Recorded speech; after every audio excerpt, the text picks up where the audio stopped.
Magandang araw mga bata! Narito muli si Teacher Arlene para sa isang masayang kwentuhan.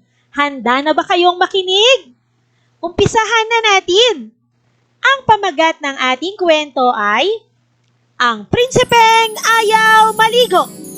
Akda ni Rene O. Villanueva, guhit naman ni Kibi Bongko mula sa Aklat Batibot. Ngunit bago yan, palawakin muna natin ang ating talasalitaan. Una, dahilan. Ito si Marco.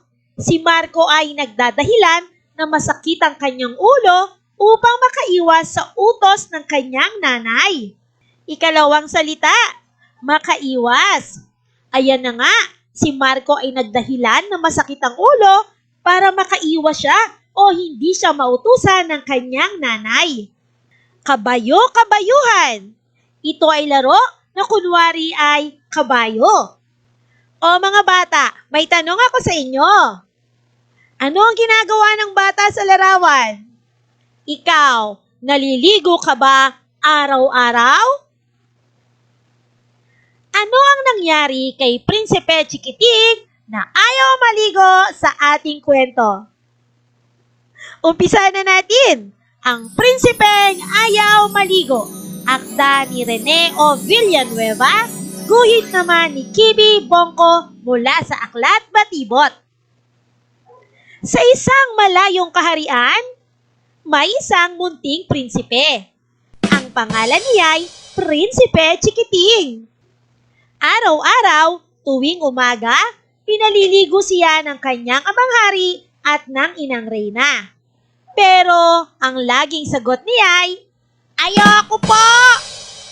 Laging may dahilan si Prinsipe Chikiting para huwag maligo.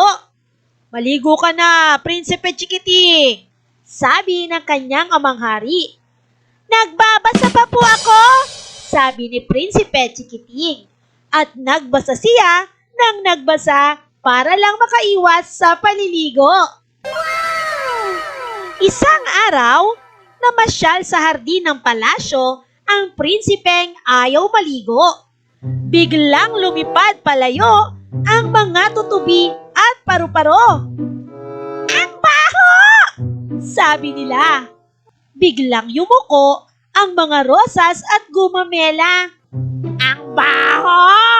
Sabi nila. Ang baho ng prinsipeng ayaw maligo!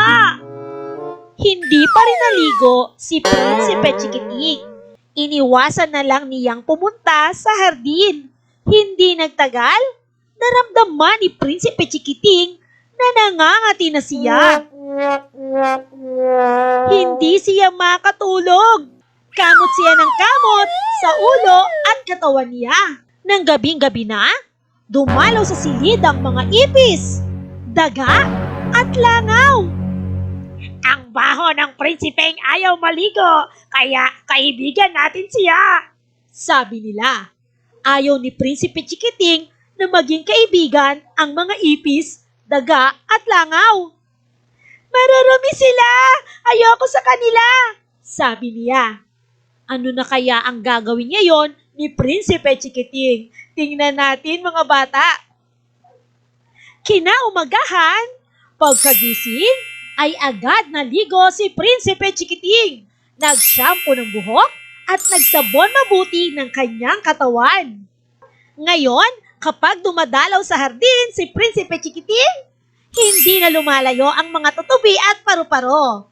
Hindi na rin yumuyuko ang mga rosas at gumamela.